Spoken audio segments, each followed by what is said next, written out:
elektromagnetik. A. Pengertian dari gelombang elektromagnetik. Gelombang elektromagnetik adalah gelombang yang tidak membutuhkan medium untuk merambat. Artinya, gelombang elektromagnetik bisa merambat meskipun dalam ruang hampa seperti di luar angkasa. Perhatikan ilustrasi gelombang berikut ini. Untuk kelajuan gelombang elektromagnetik bisa ditentukan dengan persamaan berikut. F sama dengan C sama dengan E per B. Keterangan, C sama dengan kelajuan gelombang elektromagnetik yang lambangnya M per sekon. E sama dengan besar median listrik yang lambangnya N per C. B sama dengan besar medan magnet yang lambangnya T. B. Sifat-sifat gelombang elektromagnetik. Adapun sifat gelombang elektromagnetik adalah sebagai berikut. 1. Memiliki kecepatan konstan di ruang hampa yaitu sebesar 3 kali 108 meter per sekon. 2. Tidak dipengaruhi oleh medan listrik maupun medan magnet karena tidak bermuatan listrik. 3. Termasuk gelombang transversal. 4. Energinya bergantung pada besarnya frekuensi. Hal itu didasarkan pada persamaan Planck berikut ini.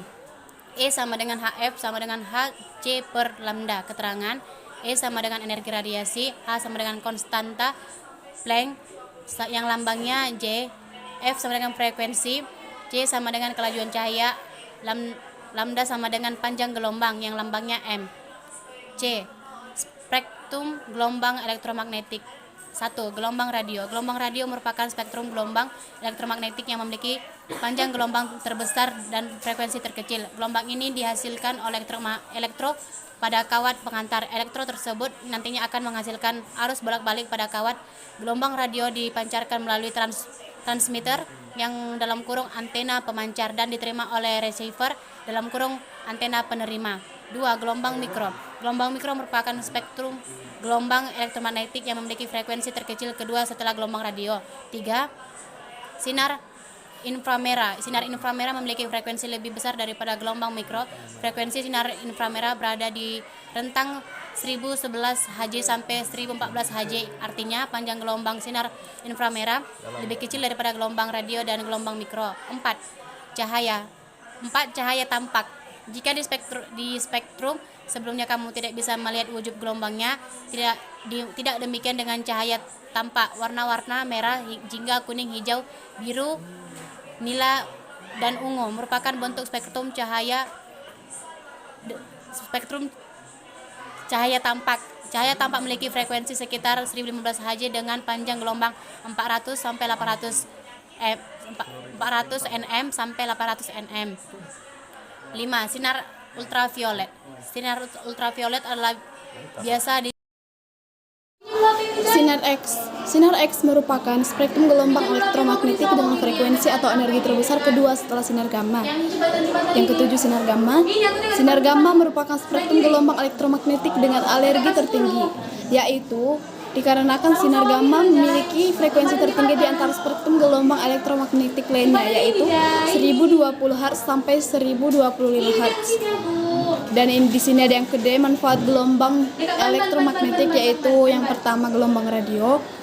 Gelombang yang digunakan sebagai gelombang pembawa audio atau suara. Yang kedua, gelombang mikro. Adapun manfaat gelombang mikro adalah sebagai berikut. Yang pertama, pemanas makanan atau microwave. Yang kedua, untuk komunikasi pada teknologi. Yang ketiga, radar. Yang keempat, menganalisis struktur atomik dan molekul. Yang keempat, memandu pendaratan pesawat. Yang kelima, mendeteksi keberadaan suatu objek. Dan ada yang ketiga, manfaat ketiga dari gelombang elektromagnetik, yaitu yang pertama, untuk terapi fisik, misalnya menyembuhkan penyakit cacar dan encok. Kemudian untuk fotografi pemetaan sumber daya alam, digunakan pada remote control, dan mengeringkan cat kendaraan dengan cepat pada industri otomotif. Yang keempat, cahaya tampak. Untuk cahaya tampak memiliki manfaat berikut ini. Yang pertama, sinar laser digunakan pada bidang telekomunikasi untuk menyalurkan suara gambar atau sinyal melalui serat optik. Sinar laser digunakan di bidang kedokteran sebagai alat untuk mendiagnosis penyakit. Kemudian di bidang industri, sinar laser digunakan untuk mengelas dan memotong lempengan baja. Yang kelima, sinar ultraviolet.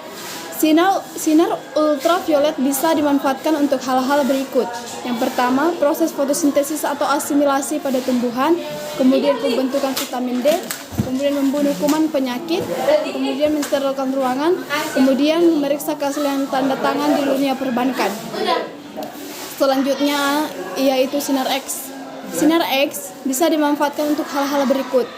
Yang pertama, memotret organ-organ dalam tubuh seperti tulang, jantung, dan paru-paru. Kemudian menganalisis struktur bahan atau kristal. Yang ketujuh, sinar gamma. Sinar gamma bermanfaat untuk hal-hal berikut. Yang pertama, terapi kanker. Yang kedua, sterilisasi peralatan rumah sakit. Yang ketiga, sterilisasi makanan kemasan. Di sini ada contoh soalnya. Soalnya gini, gelombang elektromagnetik yang bermanfaat untuk memotret organ dalam tubuh ditunjukkan oleh nomor berapa. Di sini kan ada gambarnya, jadi bisa kita jawab. Gambar tersebut menunjukkan spektrum gelombang elektromagnetik dengan panjang gelombang terpendek ke terpanjang atau dari frekuensi tertinggi ke terendah. Artinya, urutan spektrum berdasarkan gambar di atas adalah sinar gamma. Sinar X, sinar ultraviolet, cahaya tampak, sinar inframerah, gelombang mikro, dan gelombang radio. Di sini kita harus ingat bahwa gelombang elektromagnetik yang bisa kita gunakan untuk memotret organ dalam tubuh adalah sinar X, ditunjukkan oleh nomor 2. Jadi gelombang elektromagnetik yang digunakan untuk memotret dalam tubuh ditunjukkan oleh nomor 2. Sekian hasil dari presentasi kami. Jika ada kesalahan kata, kami mohon maaf.